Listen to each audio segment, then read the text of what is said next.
So ఇక ఒకసారి ఈ టెర్రరిస్ట్ అటాక్ జరిగిన తర్వాత భారతదేశము తీసుకోవాల్సిన చర్యలు తీసుకుంది. ఒక రకంగా cabinet committee of security affairs meeting జరిగింది. ఆ తర్వాత ఇండస్ వాటర్ ట్రీటీ గురించి, వీసాలకు సంబంధించి కొన్ని నిర్ణయాలు అయితే ఇమీడియట్ గా తీసుకున్నారు. దీంతో పాటు డిప్లొమాట్స్ ని, ఆయా దేశాలకు సంబంధించిన డిప్లొమాట్స్ ని పిలిచి వాళ్ళకి ఈ విషయానికి సంబంధించిన వివరాలు తెలియజేశారు. అండ్ ప్రధాని నరేంద్ర మోదీ 13 దేశాల అధినేతలతో మాట్లాడారు. అండ్ 30 దేశాల కి పైగా అంబాసిడర్స్ కి బ్రీఫ్ చేయడం జరిగింది మన ఎక్స్టర్నల్ అఫైర్స్ మినిస్ట్రీ నుంచి. సో క్రెడిబుల్ ఇన్ఫర్మేషన్ ని, టెక్నికల్ ఇంటెలిజెన్స్ కి సంబంధించినటువంటి డీటెయిల్స్ ని వాటన్నిటిని కూడా చెప్పారు. పాకిస్తాన్ తో ఉన్న సంబంధాలని కూడా వాళ్ళకి తెలియజేసే ప్రయత్నించారు. పాకిస్తానే దీన్ని ఈ ఆపరేషన్ చేయించింది అనే అంశానికి సంబంధించి కూడా క్లియర్ గా ఇండికేషన్స్ ఇచ్చారు. ట్రంప్ అయితే ఒక స్టేట్మెంట్ కూడా ఇచ్చారు. సో ఇది పాకిస్తాన్, భారత్ ఇద్దరు తేల్చుకోవాలి అని. యునైటెడ్ నేషన్స్ రియాక్ట్ అయింది. సో ఒక రకంగా ఇంటర్నేషనల్ రియాక్షన్స్ ఏ విధంగా ఉన్నాయి, దీన్ని ఎట్లా అర్థం చేసుకోవాలి చెప్తారా? అఫ్ కోర్స్ మొట్టమొదటి రియాక్షన్ అందరి దగ్గర నుంచి కూడా ఈ ఘటనను ఖండించారు. దాంట్లో ఎటువంటి మనకు సందేహం ఉండక్కర్లేదు, అందరూ ఖండించారు దీన్ని. పాకిస్తాన్ ఫస్ట్ ఇనిషియల్ స్టేట్మెంట్ అంటే వీఆర్ కన్సర్న్డ్ అన్నారు వాళ్ళు. ఈ ప్రాణాల నష్టం జరిగినందుకు, చనిపోయినందుకు సానుభూతి ప్రకటించడం కాదు, వీఆర్ కన్సర్న్డ్ అని వాళ్ళు ఫస్ట్ స్టేట్మెంట్ ఇచ్చారు వాళ్ళు. మనకు అమెరికా చూస్తేనేమో డొనాల్డ్ ట్రంప్ చాలా స్పష్టంగా చెప్పారు వాళ్ళిద్దరు తెలుసుకుంటారు అని చెప్పి ఆయన చేయి దులిపేసుకున్నాడు. ఆయన తుల్సి గబార్డ్ చాలా స్పష్టంగా ఇస్లామిక్ టెర్రరిజం అన్న పదం వాడింది ఆవిడ. అండ్ టార్గెటింగ్ హిందూస్ ఓన్లీ అని ఆవిడ రాసింది. అఫ్ కోర్స్ ఆవిడ చెప్పిన స్టేట్మెంట్ లో టెక్నికల్ గా ఒక ఇబ్బంది ఉంటుంది, ఎందుకంటే అక్కడ ఒక లోకల్ షికారా గుర్రపు నడిపే ముస్లిం కూడా చనిపోయాడు. కానీ ఓకే, అంటే టార్గెట్ హిందువులే, దాంట్లో అడ్డం వచ్చినందుకు అతను చంపేశారు కానీ బట్ టార్గెట్ హిందువులే. కాబట్టి అటువంటి స్టేట్మెంట్ ఆవిడ ఇచ్చింది. అండ్ భారతదేశం వీళ్ళని వేటాడుతున్నప్పుడు ఆవిడ రాసింది వైల్ దే హంట్ అని రాసింది. హంట్ అన్న పదం వాడింది ఆవిడ. వీళ్ళు వేటాడుతున్న దానికి వేట మొదలు పెట్టినప్పుడు వాళ్ళకి పూర్తి సహాయం మేము అమెరికా ఇవ్వబోతున్నాము అని ఆవిడ స్టేట్మెంట్ ఇచ్చింది. ఆవిడ మొట్టమొదటి యాత్ర కూడా ఆవిడ పదవీ ప్రమాణం స్వీకరించిన తర్వాత భారతదేశానికి వచ్చింది. కాబట్టి మనకు అక్కడి నుంచి మనకి ఎంతటి స్ట్రాంగ్ సపోర్ట్ వస్తున్నదో మనం అర్థం చేసుకోవచ్చు. సో అమెరికా నుంచి ఈ స్టేట్మెంట్స్ వచ్చినాయి మనకు. తర్వాత మనకు అఫ్ కోర్స్ ఇజ్రాయెల్ కంప్లీట్ గా మనకు మద్దతు పలికింది. ఇన్ఫాక్ట్ పాకిస్తాన్ మీడియాలో వస్తున్నాయి దీని సత్యాసత్యాలు మనకు తెలియవు కానీ ఒక 20-25 మంది ఇజ్రాయిలీ ఇంటెలిజెన్స్ వర్గానికి సంబంధించినటువంటి వ్యక్తులు శ్రీనగర్ కు వచ్చారు.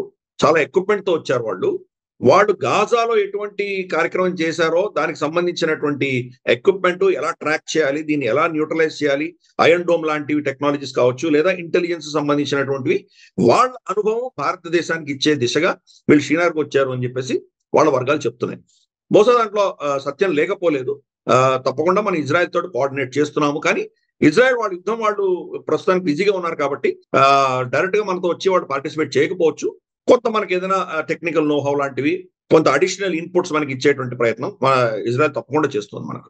రష్యా కూడా, వ్లాడిమిర్ పుటిన్ కూడా కంప్లీట్ గా మన మద్దతు ఆయన ప్రకటించారు, మనల్ని సమర్థించారు. తర్వాత ఈ ఘటనని ఆయన ఖండించారు. కానీ భారతదేశమే ఈ రోజు దాకా అఫీషియల్ గా పాకిస్తాన్ దీంట్లో ఇన్వాల్వ్ అయింది అని మనం ఎప్పుడు స్టేట్మెంట్ ఇవ్వలేదు. మోదీ గారు బీహార్ లో ఆయన ర్యాలీలో కూడా ఆయన చెప్పిన స్టేట్మెంట్ లో కూడా వీళ్ళని శిక్షిస్తాము అన్నారు. ఎవరిని? ఈ ఘటన చేసినటువంటి వీళ్లను సమర్థిస్తున్నటువంటి వీళ్ళ వెనకాల ఉన్నటువంటి శక్తులను మేము వీళ్ళని శిక్షిస్తాము అన్నారు. ప్రపంచంలో ఎక్కడ ఉన్నా వీళ్ళని వెళ్ళి శిక్షిస్తాము అని ఆయన స్టేట్మెంట్ ఇచ్చారు. ఎక్కడ కూడా పాకిస్తాన్ పేరు ఈ రోజు దాకా అఫీషియల్ గా భారత ప్రభుత్వం నుంచి రాలేదు. ఈ విషయం గుర్తుపెట్టుకోవాలి. కాబట్టి మిగతా దేశాల నుంచి పాకిస్తాన్ ని కండెమ్ చేస్తూ స్టేట్మెంట్ ఎందుకు వస్తుంది? భారతదేశమే పాకిస్తాన్ ని ఈ రోజు దోషిగా మనం స్టేట్మెంట్ అఫీషియల్ గా ఇవ్వనప్పుడు మిగతా దేశాల నుంచి ఎందుకు వస్తాయి? కాబట్టి ఈ విషయం అర్థం చేసుకోవాలి.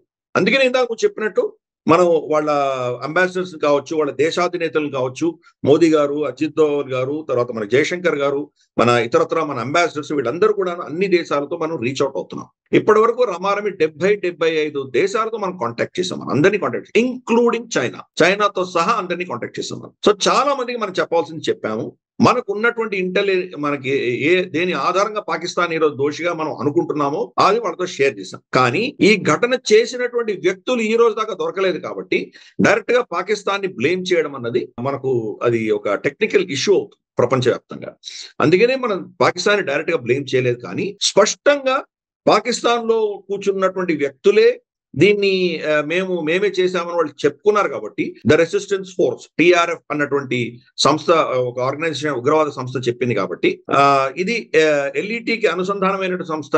ప్లస్ దీని అధినేత సైఫుల్లా కసోరి అన్నటువంటి వ్యక్తి, వీళ్ళందరూ దీంట్లో ఇన్వాల్వ్ అయి ఉన్నారు అని వాళ్ళే ఒప్పుకున్నారు. కాబట్టి ఆబ్వియస్లీ పాకిస్తాన్ ఇన్వాల్వ్మెంట్ అనేది కనిపిస్తూనే ఉన్నది అక్కడ. పైపెచ్చు కరాచీ నుంచి తర్వాత మనకు పంజాబ్ లో కొన్ని ప్రాంతాల నుంచి ఫోన్ కాల్స్ వీళ్ళకి వెళ్ళినట్టు మనకు ట్రాకింగ్ మొదలైంది. ఇవన్నీ ఇంకా పబ్లిక్ లో పెట్టలేదు మనం, కానీ ఈ అంబాసిడర్స్ కు, ఈ దేశాధినేతలకు మనం ఇన్ఫర్మేషన్ సప్లై చేసాం. దేని ఆధారంగా పాకిస్తాన్ మనం దోషిగా పరిగణిస్తున్నాం అన్న విషయం వాళ్ళకి చెప్పాం, కానీ అఫీషియల్ గా ఎక్కడ మనం పాకిస్తాన్ పేరెత్తలేదు.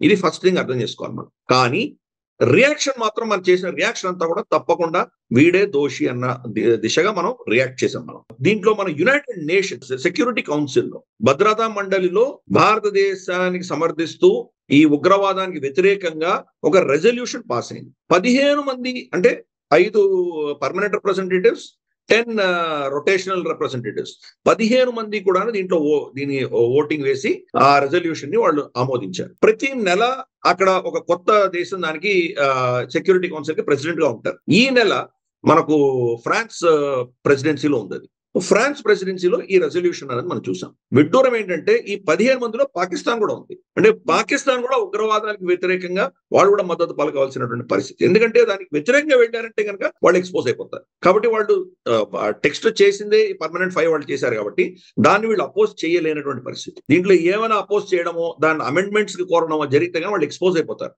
కాబట్టి కళ్ళు మూసుకొని సంతకం పెట్టారు వాళ్ళు. సో ఈవెన్ వాళ్ళు కూడా దీన్ని ఒప్పుకున్నారు. మతపరంగా జరుగుతున్నటువంటి ఈ ఉగ్రవాదానికి వ్యతిరేకంగా మనం పోరాటం చేయాలి, అందరు కలిసికట్టుగా చేయాలన్న రెజల్యూషన్ ని వాళ్ళు కూడా ఆమోదించారు. సో ఓవరాల్ గా చూస్తే కనుక ఇది. కాకపోతే కొన్ని దేశాలు, ఈ రోజు లెఫ్టిస్ట్ భావజాలం ఉన్నటువంటి దేశాలు, సో కాల్డ్ లిబరల్ అని వాళ్ళు సర్టిఫికెట్ ఇచ్చుకున్నటువంటి కొన్ని దేశాల ప్రవర్తనలో మనం తేడా కనిపిస్తుంది. ఫర్ ఇన్స్టెన్స్ కెనడా చూద్దాం. కెనడా ఈ ఘటనను ఖండిస్తూనే, వాళ్ళకు సానుభూతి తెలుపుతూనే ఎక్కడా కూడా ఇస్లామిక్ ఉగ్రవాదం అని చెప్పలేదు, ఎక్కడా హిందువుల పేర్లు ఎత్తలేదు, ఎక్కడా పాకిస్తాన్ పేరెత్తలేదు, పాకిస్తాన్ ప్రేరేపిత ఉగ్రవాదం అని కూడా చెప్పలేదు, ఇస్లామిక్ టెర్రరిజం అని చెప్పలేదు, హిందువులు అని నిర్ధారించి వాళ్ళని చంపారు అన్న విషయం అక్కడ చెప్పలేదు. అక్కడ కూడా వీళ్ళు సో కాల్డ్ వీళ్ళ సెక్యులరిజము, వీళ్ళ ఓట్ బ్యాంక్ పాలిటిక్స్ ఆడారు. ఎందుకంటే వాళ్లకు ఎన్నికలు ఆదివారం నిన్న ఆదివారం అంటే 28 వాళ్ళకు కెనడాలో ఎలక్షన్స్ జరుగుతున్నాయి. కాబట్టి ఎలక్షన్ టైంలో ఈ యొక్క ఏమైనా స్టేట్మెంట్స్ ఇస్తే వాళ్ళకు ఓట్లు ఎక్కడ పోతాయన్న భయంతో వాళ్ళు దాని గురించి ఏం మాట్లాడలేదు. రెండవది కియర్ స్టార్మర్, యూకే కూడా ఇలాగే తటస్థంగా ఉంది. మనం ఆల్మోస్ట్ 2-3 గ్లోబల్ రౌండప్స్ లో మనం దీని గురించి చర్చించాము. వాళ్ళ గ్రూమింగ్ గ్యాంగ్ గురించి వాళ్ళు ఎలా ప్రవర్తిస్తున్నాడు, గ్రూమింగ్ గ్యాంగ్ ని వాళ్ళని ఎలా సపోర్ట్ చేశాడు, తను కంప్లీట్ గా అక్కడ ఇస్లామోఫోబియా అని ఒక నేరంగా పరిగణించే దిశగా అతను ఎలా పావులు కలుపుతున్నాడు, కానీ హిందూ ఫోబియాని అతను అపేక్షిస్తున్నాడు. ఇవన్నీ కూడా మనం గతంలో డిస్కస్ చేసాం. కాబట్టి మనం బ్రీఫ్ చేసాం యూకేని, కానీ అతని రియాక్షన్ మాత్రం సేమ్ అదే లైన్ లో మనం చూసాం. మనం కంప్లీట్ గా ఒక విధమైనటువంటి ఏదో కన్ఫ్యూజ్డ్ స్టేట్మెంట్లు ఇవ్వడం, ఇస్లామిక్ టెర్రరిజం అని కానీ లేదా టార్గెటర్ ఫర్ హిందూస్ అని కానీ ఇటువంటి స్టేట్మెంట్స్ అతను ఇవ్వలేదు. సరే, పాకిస్తాన్ గురించి మెన్షన్ చేయలేదు, తెలిసిన విషయం అది, ఎందుకంటే మనమే మెన్షన్ చేయలేదు కాబట్టి అక్కడి నుంచి ఎక్స్పెక్ట్ చేయడం కూడా మనం భావ్యం కాదు. కానీ ఈ 2 దేశాలు, కెనడా కావచ్చు, మనకు యూకే కావచ్చు, మిగతా దేశాలకు భిన్నంగా కొంత వాళ్ళు ఈ యొక్క లెఫ్టిస్ట్ ఇస్లామిక్ పాలిటిక్స్ ఆట వాళ్ళు గేమ్ ఆడుతున్నట్టు మనకు స్పష్టంగా కనిపిస్తుంది. Antonio Guterres, United Nations secretary general, అతను I'm concerned about this whole problem, I'm watching it, దీన్ని ఏదో నేను అబ్జర్వ్ చేస్తున్నాను, వీళ్ళిద్దరూ మాట్లాడుకోవాలి, చర్చించుకోవాలి, యుద్ధాలలో వెళ్ళకూడదు, ప్రాణ నష్టం అవ్వకూడదు, ఇటువంటి స్టేట్మెంట్ ఇచ్చాడు అతను. కానీ యునైటెడ్ నేషన్స్ ఈ రోజు ఎవరు పట్టించుకుంటున్నారు? యునైటెడ్ నేషన్స్ గత 50 ఏళ్లలో ఒక్క యుద్ధాన్ని కూడా ఆపినటువంటి దాఖలాలు లేవు. లిటరల్ గా చూస్తే కనుక ఒక టాకింగ్ క్లబ్ అయింది, ఏదో కూర్చొని చాయ్ పై చర్చ అంటాం కదా, అటువంటిది ఏదో కూర్చొని అక్కడ అందరూ వచ్చి మాట్లాడుకుంటారు, వెళ్ళిపోతారు. వాళ్ళు పాస్ చేసే రెజల్యూషన్స్ కి ఎక్కడా కూడాను ఎవ్వరు కూడా పట్టించుకోరు దాన్ని. సరే, ఇజ్రాయెల్ ఎప్పుడు పట్టించుకోలేదు, అలాగే ఈవెన్ చిన్న దేశమైన శ్రీలంక కూడా పట్టించుకోలేదు. ఎల్టీటీని వాళ్ళు హతమార్చిన తర్వాత శ్రీలంకకు వ్యతిరేకంగా రెజల్యూషన్ పాస్ అయినప్పుడు ఆ రెజల్యూషన్ కూడా వాళ్ళు బేఖాతరు చేసి వదిలేశారు. కాబట్టి వాళ్ళు పాస్ అయ్యే రెజల్యూషన్స్ కి ఏమీ చిత్తశుద్ధి ఉండదు, దాన్ని కూడా పట్టించుకోవాలి. ప్లస్ మనకు సెక్యూరిటీ కౌన్సిల్లో మనకు ఫ్రాన్స్ కంప్లీట్ గా 100% మనకు మద్దతుగా నిలబడుతుంది. ఎందుకంటే ఫ్రాన్స్ కి మనకు ఉన్నటువంటి మైత్రి, ఈ రఫైల్స్ కావచ్చు, ఇతరత్ర అంశాల్లో కావచ్చు, చాలా బలంగా ఉన్నది. కాబట్టి ఫస్ట్ మన సమర్థనగా నిలబడేటువంటిది ఫ్రాన్స్, రెండవది రష్యా, మూడవది అమెరికా.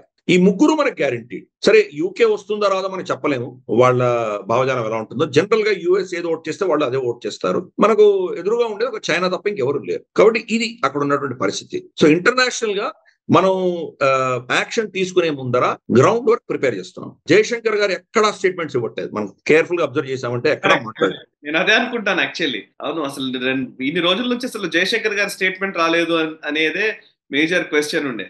ఎందుకు సార్, ఎందుకు? మనం డిప్లొమాటిక్ గా ప్రపంచంలో ఉన్నటువంటి దేశాలన్నిటినీ మనం మన సైడ్ తిప్పుకునేటువంటి ప్రయత్నం చేస్తున్నాం. ఆటోమేటిక్ గా వీళ్ళందరూ ఈ రోజు సానుభూతి తెలిపిన వాళ్ళందరూ రేపు యుద్ధం వస్తే మన పక్షాన్ని నిలబడతారు లేదని గ్యారంటీ లేదు, ఇంక్లూడింగ్ అమెరికా. ఈ రోజు డొనాల్డ్ ట్రంప్ పార్టీ చెప్పినా కానీ కూడా రేపు యుద్ధం వస్తే కానీ నో ప్లీజ్ స్టాప్ అని అనొచ్చు. కాబట్టి ఎలా ప్రవర్తిస్తారో మనకు తెలియదు.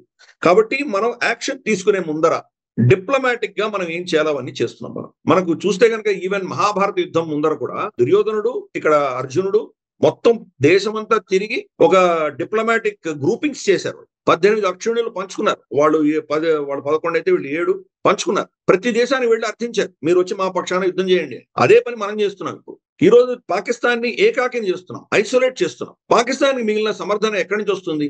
టర్కీ, చైనా, మలేషియా, ఈ 3 దేశాలే. ఇరాన్ కూడా వాళ్ళ పక్షాన్ని నిలబడతారని ఎవరు గ్యారంటీ లేదు. సౌదీ అరేబియా సరే, Saudi Arabia, UAE, in fact Modi గారు సౌదీలో ఉన్నప్పుడే ఈ ఘటన జరిగింది. కాబట్టి సౌదీ అరేబియా సరే యుద్ధం చేయకండి అనొచ్చు, మనం బ్యాక్ ఛానల్లో మనతోటి వాళ్ళు ఏదో డిప్లొమాటిక్ గా మాట్లాడేటువంటి ప్రయత్నం చేయొచ్చేమో, కానీ పాకిస్తాన్ కి సమర్థనగా వాళ్ళు మాత్రం తప్పకుండా ఎవరో నిలబడేటువంటి పరిస్థితి లేదు. ఒక టర్కీ నిలబడవచ్చు, కానీ టర్కీ కూడా ఈ రోజు నిలబడిందంటే టర్కీకి చాలా దెబ్బతవుతుంది. ఎందుకంటే టర్కీ ఒక సిగ్నిఫికెంట్ బిజినెస్ భారతదేశంతో కూడా ఉన్నది వాళ్ళకు. ప్లస్ పైపెచ్చు మనం టర్కీకి చాలా నొప్పి కలిగించేటువంటి చర్యలు మనం కూడా చేయొచ్చు. అటువంటివి ఉన్నాయి మన దగ్గర కూడా, అటువంటి లీవర్స్ ఉన్నాయి. సైప్రస్ లో మనం చాలా చేసాం, ఇటువంటి చాలా చేయొచ్చు. మనం వాళ్ళకు ఎక్కడ నొప్పి కలుగుతుందో అక్కడ చేయొచ్చు. ఫర్ ఇన్స్టెన్స్ మనం గ్రీస్ కి మనం బ్రహ్మోస్ ఇవ్వచ్చు, ఇటువంటి చాలా చేయొచ్చు. కాబట్టి ఆ పిచ్చి పని ఎర్డోగాన్ కూడా చేయడు. ఏదో మాట వరుసకి ఏదో కొంత సాయం ఏదో మాట్లాడినా కానీ పెద్దగా టర్కీ నుంచి కూడా అక్కడ స్పందన రాదు. చైనా ఆల్రెడీ చెప్పేసింది, మా అస్త్రాలు మీరు వాడడానికి వీల్లేదు, మీరు మా దగ్గర నుంచి ఏం సాయం ఎక్స్పెక్ట్ చేయకండి అన్న విధంగానే వాళ్ళు ఆల్రెడీ చైనా చెప్పేసింది. ఎందుకు? చైనా కనుక దీంట్లో డైరెక్ట్ గా ఈరోజు పాకిస్తాన్ సమర్థిస్తూ కనిపించిందంటే మనము చైనా మీద చాలా కఠినమైనటువంటి చర్యలు తీసుకోబోతున్నాం. వాళ్ళు ఈ రోజు డొనాల్డ్ ట్రంప్ టారిఫ్ వార్ నుంచి తప్పించుకోవాలంటే భారతదేశం చాలా కీలకం వాళ్ళకి. కాబట్టి ఒక వాణిజ్య పరంగా వాళ్ళ రిస్క్ తీసుకోదలుచుకోలేదు. పాకిస్తాన్ నాశనం అయితే 4 దెబ్బలు తిన్నా వాళ్ళకి పెద్ద నష్టం లేదు. తర్వాత కావాలంటే ఒక $2-3 బిలియన్ ఇచ్చి వాళ్ళకు ఏదో సాయం చేసే ప్రయత్నం చేయొచ్చేమో, కానీ దీంట్లో డైరెక్ట్ గా వాళ్ళు ఇన్వాల్వ్ అవ్వరు. 2 ఫ్రంట్ వార్ స్టార్ట్ అవ్వదు, ఇది స్పష్టంగా అర్థం చేసుకోవాలి. చైనా అటువంటి పిచ్చి పని చేయదు. ఎందుకంటే ఇక్కడ 2 ఫ్రంట్ వార్ అవుతాయి కనుక అక్కడ బహుశా American coalition East China Sea ఆ ప్రాంతంలో వీళ్ళకి ఇబ్బంది తెచ్చేటువంటి ప్రయత్నాలు జరగచ్చు అక్కడ. కాబట్టి చైనా మనకు సపోర్ట్ గా ఉండదు. పాకిస్తాన్ కి సమర్థనగా కొన్ని మాటలు మాట్లాడినా కానీ కూడా ప్రాక్టికల్ గా గ్రౌండ్ లెవెల్లో వాళ్ళకి సమర్థన, వాళ్ళకి సపోర్ట్ ఇచ్చేటువంటి పరిస్థితిలో ఈరోజు చైనా కూడా లేదు. ఇది అర్థం చేసుకోవాలి. కాబట్టి ఓవరాల్ మనం చూస్తే కనుక పాకిస్తాన్ ని ఏకాకిని చేసే ప్రయత్నం జయశంకర్ గారు చేస్తున్నారు. కాబట్టి ఆయన ఫుల్ ఫోకస్, 100% ఫోకస్ ప్రపంచవ్యాప్తంగా డిప్లొమాటిక్ గా మన యొక్క కోయలిషన్, మన యొక్క వాణి వినిపించే దిశగా మనం చేస్తున్నాం. ఎందుకంటే ఇవన్నీ నెరేటివ్ వార్స్, అల్టిమేట్ గా నెరేటివ్ వార్స్. నెరేటివ్ వార్స్ లో మనం ముందస్తుగా ఉన్నాం, చాలా ముందరగా వెళ్తున్నాం. పాకిస్తాన్ 2-3 దేశాలతో మాట్లాడే ప్రయత్నం చేశారు, కానీ వాళ్ళకి పెద్దగా స్పందన లేకపోయేసరికి ఇంకా మిగతా వాళ్ళతో మాట్లాడడం మానేశారు వాళ్ళు. సో ఇదంతా కూడా ఒక కోయలిషన్ బిల్డప్ చేస్తున్నాం. రేపు యాక్షన్ తీసుకున్నప్పుడు మనల్ని ఎవరికి సర్ప్రైజ్ ఉండదు, ఎవరు కూడా మనల్ని వ్యతిరేకించరు. స్పష్టంగా జయశంకర్ గారు అందరికీ చెప్తున్న మాట ఏంటంటే మేము యాక్షన్ తీసుకొని తీరుతాము అని స్పష్టంగా చెప్పారు. ఎలా, ఎప్పుడు, ఏ విధంగా చేస్తాము, ఎక్కడ చేస్తాము, ఎంత మోతాదులో చేస్తాము అది మా సెక్యూరిటీ అపరేటర్స్ నిర్ణయించుకుంటుంది, కానీ మేము దీనికి వాళ్ళకి దండించి తీరుతాము చాలా స్పష్టంగా చెప్తున్నారు. కాబట్టి ప్రపంచంలో ఎవరికి సర్ప్రైజ్ ఉండదు. రేపు మనం వాళ్ళ మీద దాడి చేసినప్పుడు సర్ప్రైజ్ ఉంటుంది. కొంతమంది ఏదో టెక్నికల్ గా ఉండడం కోసం అదే యుద్ధాన్ని ఆపండి, చర్చించండి, ఇటువంటి స్టేట్మెంట్లు ఇవ్వచ్చు, కానీ ఎవరు కూడా పాకిస్తాన్ కి సమర్థనంగా వాళ్ళకి మద్దతుగా వచ్చేటువంటి పరిస్థితులు ఈ రోజు ఉండబోవు. చైనాను కూడా మనం కైండ్ ఆఫ్ న్యూట్రలైజ్ చేయబోతున్నాం. ఇండైరెక్ట్ సపోర్ట్ చేయొచ్చు వాళ్ళు, కొంచెం శాటిలైట్ ఇమేజ్ ఇవ్వడం ఇటువంటివో చేయొచ్చు వాళ్ళు, కానీ దానికి కూడా మనం వార్నింగ్ ఇస్తున్నాం. మనం ఒకవేళ న్యూక్లియర్ వెపన్స్ వాడడానికి మీ శాటిలైట్స్ వాడుకున్నారంటే మీ శాటిలైట్స్ కూడా మేము షూట్ డౌన్ చేస్తామని చైనా కూడా మనం వార్నింగ్ ఇస్తాం. ఎందుకంటే యాంటీ శాటిలైట్ వెపన్స్ భారతదేశంలో ఉన్నాయి, 4 దేశాలకు ఉన్నాయి. అమెరికా, చైనా, రష్యా, భారతదేశం 4 దగ్గరే ఉంది యాంటీ శాటిలైట్ టెక్నాలజీ. కాబట్టి చైనీస్ శాటిలైట్స్ ఏవైతే పాకిస్తాన్ కి సమర్థన ఇస్తున్నాయో దాన్ని షూట్ డౌన్ చేయగలిగిన కెపాసిటీ మన దగ్గర ఉంది. కాబట్టి చైనా కూడా మనం వార్నింగ్ ఇస్తున్నాం. ఇవన్నీ కూడా డిప్లొమాటిక్ గా జరుగుతున్నాయి. ఇప్పుడు యుద్ధం జరిగే ముందర ఎలాగైతే కృష్ణుడు, అర్జునుడు వీళ్ళందరూ వెళ్ళి డిప్లొమాటిక్ గా వాళ్ళ స్ట్రెంత్ పెంచుకున్నారో ఆ పని మనం చేస్తున్నాం. డైరెక్ట్ గా యుద్ధం ఎవరు దిగరు. మన ప్రిపరేషన్ జరిగిన తర్వాత వీళ్ళు 12 ఏళ్ళ అరణ్యవాసంలో, 1 సంవత్సరం అజ్ఞాతవాసంలో, వాడు తిరిగి 13 ఏళ్ళు ఉన్నప్పుడు అస్త్రశస్త్రాలు సంపాదించుకున్నారు. అర్జునుడు ఎక్కడికో వీళ్ళు పాశుపతాస్త్రం ఇటువంటివన్నీ పెద్ద పెద్ద అస్త్రాలు సంపాదించుకున్నారు. వాళ్ళ బలం పెంచుకున్నారు. వాళ్ళ యొక్క మిత్రులు వాళ్ళకు ఉన్నటువంటి పరిధి పెంచుకున్నారు. ఆ పని ఇప్పుడు మొదలు పెట్టాం మనం. అంటే గతంలో కూడా మనకు ఆల్రెడీ పాకిస్తాన్ మోరల్లెస్ ఐసోలేట్ చేసాం, కానీ ఇప్పుడు ఇంకా నెక్స్ట్ లాస్ట్ రంగ్ ఇది మనం చేస్తున్నాం. మనం డిప్లొమాటిక్ స్ట్రెంగ్త్, మన బలం పెంచుకునే దిశగా ఈ రోజు మనం ప్రయత్నాలు చేస్తున్నాము. దీనికి క్యాలిబ్రేషన్, మనం date and time of our choosing అని చాలా స్పష్టంగా చెప్పాము. కాబట్టి అది ఎప్పుడు ఉంటుంది? తొందరపడి ఈ రోజు కొడితే దానికి లాభం ఉండకపోవచ్చు. మన బలం ఏంటి, శత్రు బలం ఏంటి, మన వీక్నెస్ ఏంటి, శత్రు వీక్నెస్ ఏంటి, ఇదంతా కూడా అసెస్మెంట్ జరుగుతుంది. ఎస్కలేషన్ మ్యాట్రిక్స్ అలా ఉండాలి. మనం మొదటి మెట్టు వేస్తే వాడు ఏం చేయగలడు, ఏమేమి చేయగలడు, దానికి మన కౌంటర్ ఏముంటుంది. మనం వాడు కొట్టిన తర్వాత సరే ఇంకా అయిపోయింది, ఒకరొకరు వేసేసుకున్నాం, ఇంకా ఆపేద్దామా ఇక్కడ, లేదా నెక్స్ట్ మ్యాట్రిక్స్ వెళ్దామా, ఏంటి, ఇవన్నీ కూడా వార్ గేమింగ్ అంటారు. ఈ వార్ గేమింగ్ అంతా జరుగుతుంది. అంటే మల్టిపుల్ యాంగిల్స్ లో మనం తయారవుతున్నాం. డిప్లొమాటిక్ యాంగిల్, తర్వాత వార్ గేమింగ్, తర్వాత మన వనరులు పెంచుకునే దిశగా. ఎందుకంటే యుద్ధం అంటూ వస్తే కనుక చాలా గణనీయంగా నష్టం అవుతుంది. ఫర్ ఇన్స్టెన్స్ మన ఆయిల్ డిపోస్, మనకు ఫ్యూయల్ డిపోస్ కూడా టార్గెట్ చేయొచ్చు. కాబట్టి ఫ్యూయల్ ఎక్కడ దాచిపెట్టుకోవాలి, ఎంత దాచిపెట్టుకోవాలి, మనకి ఈరోజు ఎంత స్టోరేజ్ ఉంది, మనకి ఇంకా ఎంత స్టోరేజ్ అవసరం ఉంటుంది, ఈ స్టోరేజ్ ని మనం వాడికి బాంబులకు దూరంగా ఎలా దాచిపెట్టగలం, ఇంకేదైనా ఫ్రంట్స్ ఓపెన్ చేయగలడా, భారతదేశంలో ఉన్న ఫ్రంట్స్ ఓపెన్ చేయగలడా, బంగ్లాదేశ్ నుంచి ఏమైనా చేయగలడా, ఇటువంటివన్నీ కూడా వార్ గేమింగ్ జరుగుతుంది. ఇదే సమయంలో మనం నేవీను, ఎయిర్ ఫోర్స్ ఇద్దరు కూడా యుద్ధ విన్యాసాలు చేస్తున్నారు. మన సెంట్రల్ భారతదేశంలో ఆక్రమణ్ అన్న పేరుతో మనం యుద్ధ విన్యాసాలు చేస్తున్నాం. ఎయిర్ ఫోర్స్ యుద్ధ విన్యాసాలు చేస్తున్నాం. నార్మల్ గా ఏముంటుందంటే డిఫెన్సివ్ గా ఉంటుంది. మనకి శత్రువు వస్తే కనుక వాడిని ఎలా న్యూట్రలైజ్ చేయాలి, ఇటువంటివి ఉంటాయి. ఇది ఆక్రమణ అంటే యాక్చువల్ గా వెళ్ళి అఫెన్సివ్ గా మనం ఏం చేయాలి, ఎలా చేయాలి, వాడి రడార్స్ ఎలా తప్పించుకోవాలి, వాడి యాంటీ ఎయిర్ క్రాఫ్ట్ మిసైల్స్ ఎలా తప్పించుకోవాలి, వాడి కౌంటర్ మెజర్స్ ని మనం ఎలా హ్యాండిల్ చేయాలి, వాడిని ఎలా జామ్ చేయాలి, వాడి ఎలక్ట్రానిక్ సిగ్నల్స్ ఎలా మనం జామ్ చేయాలి, వాడి యొక్క ఏవాక్స్ కావచ్చు, వాడి యొక్క మిగతా అసెట్స్ ని ఎలా మనం న్యూట్రలైజ్ చేయాలి, ఇది టెస్ట్ అవుతుంది. దీని ప్రోటోకాల్స్ టెస్ట్ అవుతున్నాయి. ఎందుకంటే మన దగ్గర 4-5 వెరైటీస్ ఆఫ్ అసెట్స్ ఉన్నాయి. అన్ని భారతదేశంలో తయారైనటువంటి కావు. మనకు MiG-29 ఉంది, సుఖాయిస్ ఉన్నాయి, మనకు తర్వాత జగువార్స్ ఉన్నాయి, మనకు రఫైల్స్ ఉన్నాయి, తర్వాత మనకు తేజస్ ఉంది, అలాగే helicopters, different types of helicopters ఉన్నాయి. మిసైల్స్ మనకు ఇజ్రాయెల్ నుంచి తీసుకున్నాము, ఫ్రాన్స్ నుంచి తీసుకున్నాము, మన దేశంలో తయారైనటువంటి ఉన్నాయి, రష్యా నుంచి తీసుకున్నాము. కాబట్టి వీటిని అన్నింటినీ అనుసంధానం చేయాలి. వాడి టెక్నాలజీ వేరే, వాడి ప్రోటోకాల్స్ వేరే, ఇవన్నీ ఇబ్బందులు ఉన్నాయి. ఫర్ ఇన్స్టెన్స్ S-400 కిను తర్వాత రఫైల్ కి మధ్యలో అనుసంధానం లేదు. ఎందుకంటే అది నేటో, ఇది నాన్ నేటో అసెట్స్ కాబట్టి. రేపటి రోజు మన రఫైల్ వెళ్తుండగా